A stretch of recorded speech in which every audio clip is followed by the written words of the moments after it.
Hi guys, welcome back to my YouTube channel. ನಾನಿವತ್ತು ನಮ್ಮ ಆಂಟಿಯವ್ರ ಜೊತೆಗೆ ಟೂರಿಗೆ ಬಂದಿದ್ದೀನಿ, ಧರ್ಮಸ್ಥಳಕ್ಕಂತ. ಹಾಗೆ ಸುಬ್ರಹ್ಮಣ್ಯಕ್ಕೂ ನೆಕ್ಸ್ಟ್ ಹೋಗಬೇಕು ಅಂತ ಅಂದ್ಕೊಂಡಿದ್ವಿ. ಇವಾಗ ಧರ್ಮಸ್ಥಳದಲ್ಲಿ ಇದ್ದೀವಿ ಆಲ್ರೆಡಿ. ಅಲ್ಲೆಲ್ಲ ವಿಡಿಯೋ ಮಾಡೋಕ್ಕಾಗಲ್ಲ, ಯಾಕಂದರೆ ಅಲ್ಲೆಲ್ಲ ವಿಡಿಯೋ ಮಾಡೋಕ್ಕೆ ಬಿಡೋಲ್ಲ. ಹಂಗಾಗಿ ಹೊರ್ಗಡೆನೇ ಮಾಡಿದ್ದೀನಿ, ಅದನ್ನೇ ನಿಮ್ಗೆ ಏನಂತ ತೋರಿಸ್ಕೊಡ್ತೀನಿ. ಬನ್ನಿ ಹೋಗೋಣ, ನೋಡೋಣ ಎಲ್ಲ ಕಡೆ ಹೇಗಿರುತ್ತೆ ಅಂತ. ನಾವು ನೈಟ್ 9:30ಗೆ ಬಸ್ ಹತ್ತಿದ್ವಿ. ಇವಾಗ ಬೆಳಗ್ಗೆ 6:30ಗೆ ಬಂದಿದ್ದೀವಿ ಆಲ್ರೆಡಿ. ಇವಾಗ ನೇತ್ರಾವತಿ ನದಿ ಹತ್ರ ಇದ್ದೀವಿ. ಇಲ್ಲಿ ಸ್ನಾನಕ್ಕೆ ಮಾಡೋಕ್ಕೆ ಹೋಗ್ಬೇಕು. ಇವಾಗ ಸ್ನಾನ ಬೇಗ ಮುಗಿಸ್ಕೊಂಡು ದೇವ್ರ ದರ್ಶನಕ್ಕೆ ಹೋಗಬೇಕು. ಆದ್ದರಿಂದ ಇವಾಗ ಇಲ್ಲಿ ಸ್ನಾನ ಮಾಡೋಕ್ಕಂತ ಬಂದಿದ್ದೀವಿ.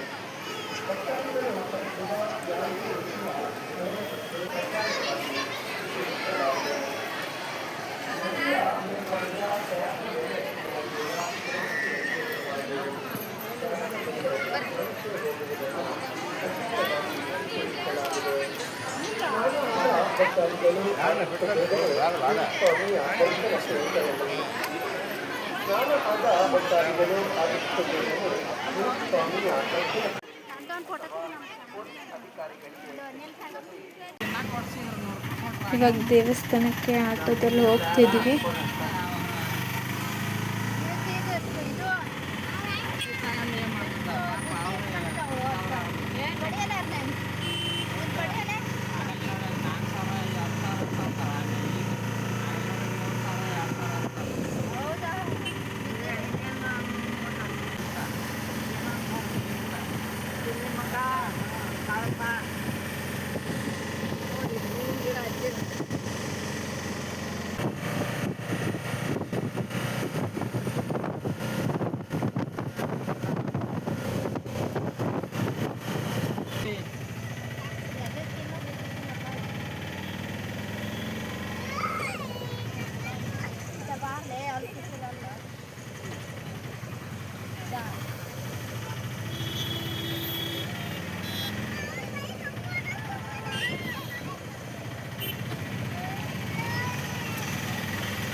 ಇವಾಗ ದೇವಸ್ಥಾನಕ್ಕೆ ಹೋಗ್ತಿದ್ದೀವಿ.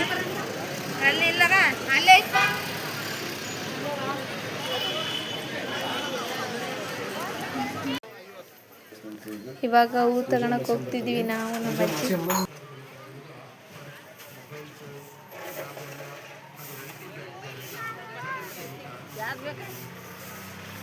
ನೋಡಮ್ಮ, ಯಾವ್ದಾದ್ರು ತಗ.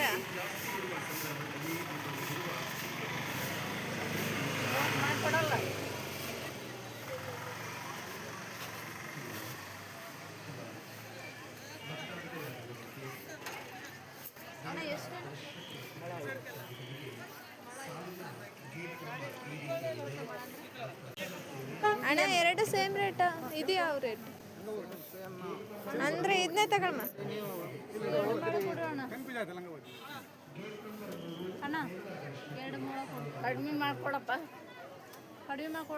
ಇವಾಗ ದೇವಸ್ಥಾನಕ್ಕೇನೋ ಬಂದ್ವಿ. ಇವಾಗ ದೇವ್ರು ನೋಡೋಕೆ ಒಳಗಡೆ ಹೋಗ್ಬೇಕು. ಒಳಗಡೆ ಮಾಡಕ್ಕೆ ಬಿಡಲ್ಲ, ಹಂಗಾಗಿ ಇಲ್ಲೇ ಮುಗಿಸ್ತಿದ್ದೀನಿ ಇದನ್ನ. ಇವು ಓಲ್ಡ್ ಮಾಡೆಲ್ ತೇರುಗಳು. ಇವನ್ನ ಇವಾಗ ಯೂಸ್ ಮಾಡಲ್ಲ, ಜನ ಎಲ್ಲ ಬಂದಾಗ ನೋಡಲಿ ಅಂತ ಹೇಳಿ ಇಟ್ಟಿದ್ದಾರೆ ಇವನ್ನೆಲ್ಲ.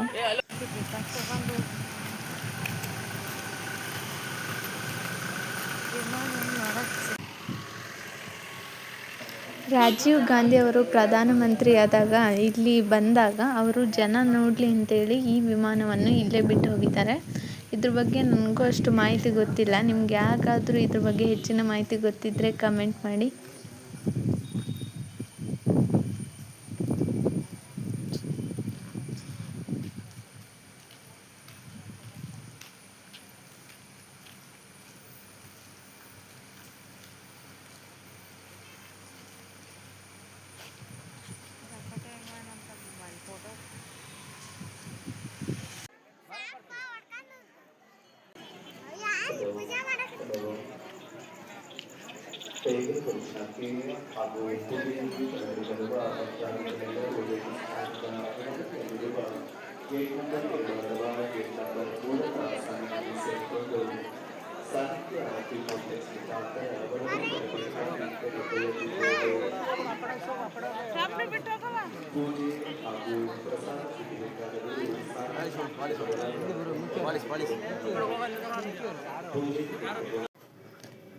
ನಾವಿವಾಗ ರತ್ನಗಿರಿ ಬಾಹುಬಲಿ ಬೆಟ್ಟಕ್ಕೆ ಬಂದಿದ್ದೀವಿ.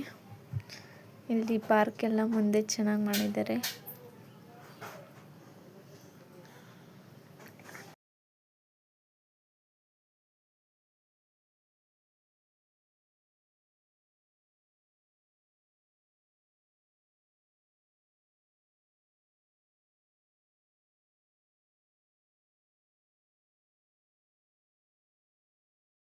ಇಲ್ಲೊಂದು ಹಸು ಹುಲಿ ಪ್ರತಿಮೆ ಮಾಡಿದ್ದಾರೆ. ಇದನ್ನ ನೋಡಿದ್ರೆ ನಮಗೆ ಪುಣ್ಯಕೋಟಿ ಕಥೆ ನೆನಪಾಗುತ್ತೆ.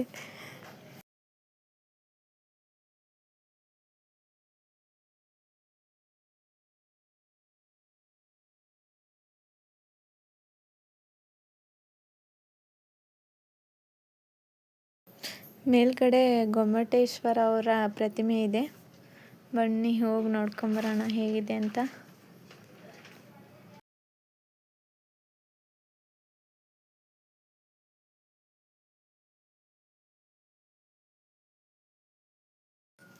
ಗೊಮ್ಮಟೇಶ್ವರ ಅವರ ಪ್ರತಿಮೆಯು ಜೈನ ಧರ್ಮದ ಮಹಾಪುರುಷರಾದ ಭಗವಾನ್ ಬಾಹುಬಲಿಯವರದ್ದು. ಪ್ರತಿಮೆಯ ಎತ್ತರ ಸುಮಾರು 39 ಅಡಿ 12 ಮೀಟರ್ ಇರ್ಬೋದಂತ ಹೇಳ್ತಾರೆ. ಇದನ್ನು 1973ರಲ್ಲಿ ಪ್ರತಿಷ್ಠಾಪಿಸಲಾಯಿತು.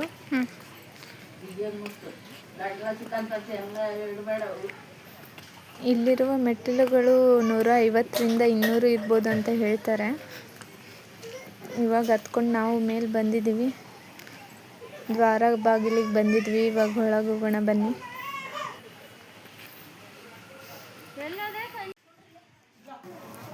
ನೋಡಿ ಇವಾಗ ಒಳಗೆ ಬಂದ್ವಿ. ಅಲ್ಲಿ ಗೊಮ್ಮಟೇಶ್ವರ ಕಾಣಿಸ್ತಿದೆ.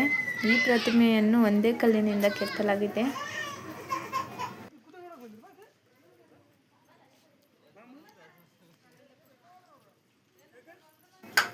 ಬಾಹುಬಲಿ ಒಂದು ಕಾಲದಲ್ಲಿ ರಾಜನಾಗಿದ್ದರು.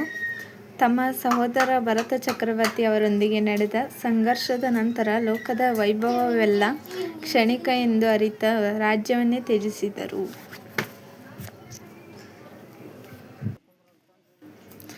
ಬಾಹುಬಲಿ ಅವರು ರಾಜ್ಯ, ಐಶ್ವರ್ಯ ಮತ್ತು ಅಹಂಕಾರವನ್ನು ತ್ಯಜಿಸಿ ತಪಸ್ಸು ಮಾಡಲು ನಿರತರಾದರು.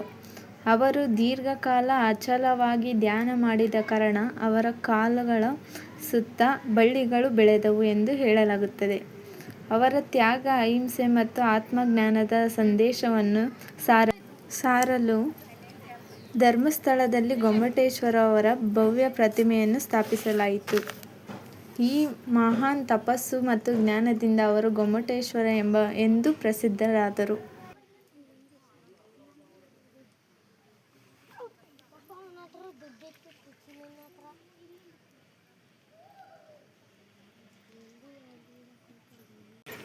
ನೋಡಿ ಇಲ್ಲಿ ಕಾಯಿನ್ ಯಾವುದಾದ್ರೂ 1 ರೂಪಾಯಿ ಆಗಲಿ 2 ರೂಪಾಯಿ ಕಾಯಿನ್ಸ್ ಆಗಲಿ ಇಲ್ಲಿ ಈ ಥರ ನಿಲ್ಸೋಕ್ಕೆ ಟ್ರೈ ಮಾಡ್ತಿದ್ದಾರೆ. ಸ್ವಲ್ಪ ಜನ ನಿಲ್ಲಿಸಿದ್ದಾರೆ. ಅದೇ ಥರ ಎಲ್ಲರೂ ಟ್ರೈ ಮಾಡ್ತಿದ್ದಾರೆ. ನೋಡೋಣ. ಆದರೂ ನಿಂತಿದ್ದಾವೆ ಎಷ್ಟೋ ಜನದವು ಇಲ್ಲಿ. ಅವರು ತುಂಬ ಕಷ್ಟಪಟ್ಟು ನಿಲ್ಲಿಸಿದ್ದಾರೆ ಇದನ್ನೆಲ್ಲ.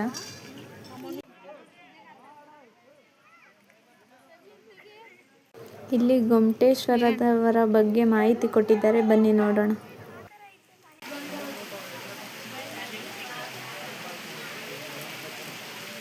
ಇಲ್ಲಿ ಗೊಮ್ಮಟೇಶ್ವರ ಅವರ ಕೆತ್ತನೆಯ ಬಗ್ಗೆ ಎಲ್ಲ ಮಾಹಿತಿ ನೀಡಿದ್ದಾರೆ.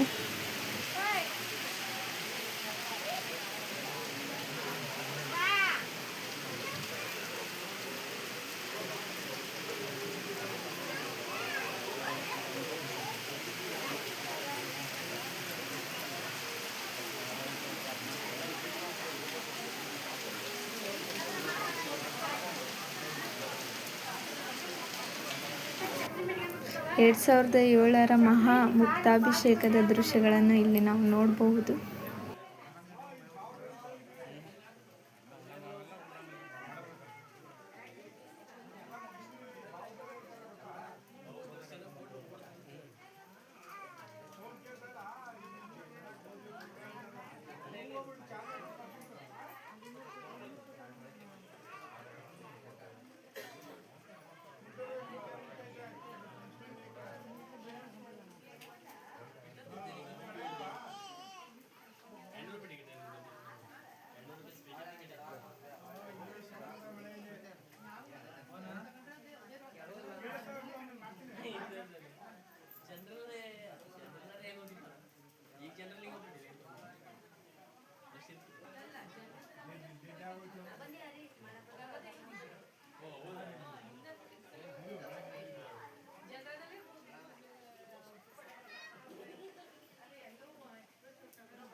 ನೋಡಿ ಇಲ್ಲಿ ಕಲ್ಲೆಲ್ಲ ಹೇಗೆ ಜೋಡಿಸಿಟ್ಟಿದ್ದಾರೆ.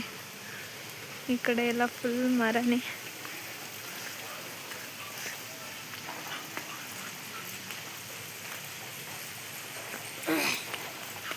ಮರ ಎಷ್ಟೆಷ್ಟು ಉದ್ದ ಇದ್ದಾವೆ.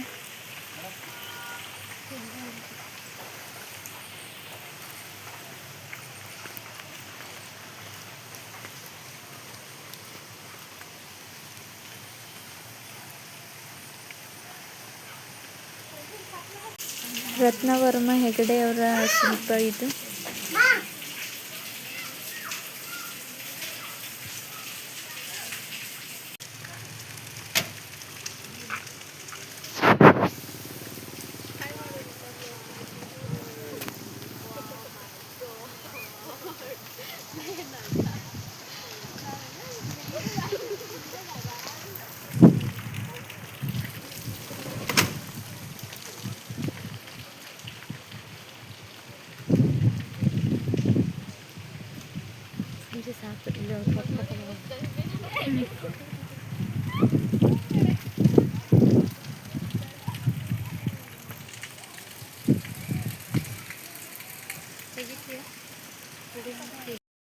ನಾವು ಗುಡ್ಡದ ಮೇಲೆ ಬಂದಿದ್ದೀವಿ ಇವಾಗ. ಗೊಮ್ಮಟೇಶ್ವರ ನೋಡೋಣ ಅಂತ ಹೇಳಿ ಅಲ್ಲಿ ಕಾಣಿಸ್ತಿದೆಯಲ್ಲ ಅದು. ಈ ಕಡೆ ನೋಡಿ ಮಳೆ ಬರ್ತಿದೆ. ಇಷ್ಟೊತ್ತು ಮಳೆ ಬಂತು, ಇವಾಗ ನಿಂತಿದೆ. ಗೊಮ್ಮಟೇಶ್ವರ ನೋಡಿದ್ವಿ, ಅದನ್ನು ತೋರಿಸ್ಕೊತಿದ್ದೀನಿ. ಇವಾಗ ನೋಡಿ ಇಲ್ಲಿ ನೇಚರಲ್ಲಿ ಏನು ಸಖತ್ತಾಗಿದೆ. ಗುಡ್ಡದ ಮೇಲೆಲ್ಲ ನೋಡಿದ್ವಿ, ಅಲ್ಲೆಲ್ಲ ಮನೆ ಕಟ್ಸ್ಕೊಂಡಿದ್ದಾರೆ. ಗುಡ್ಡದ ಮೇಲೇ ಮನೆ ಕಟ್ಸ್ಕೊಂಡಿದ್ದಾರೆ. ನೇಚರ್ ಮಾತ್ರ ಇಲ್ಲಿ ಸೂಪರ್ ಆಗಿದೆ. ಎಲ್ಲ ನಿಮ್ಮ ಮನೆ ಜೊತೆ ಎಲ್ಲ ಬಂದು ನೋಡಿ, ಚೆನ್ನಾಗಿದೆ.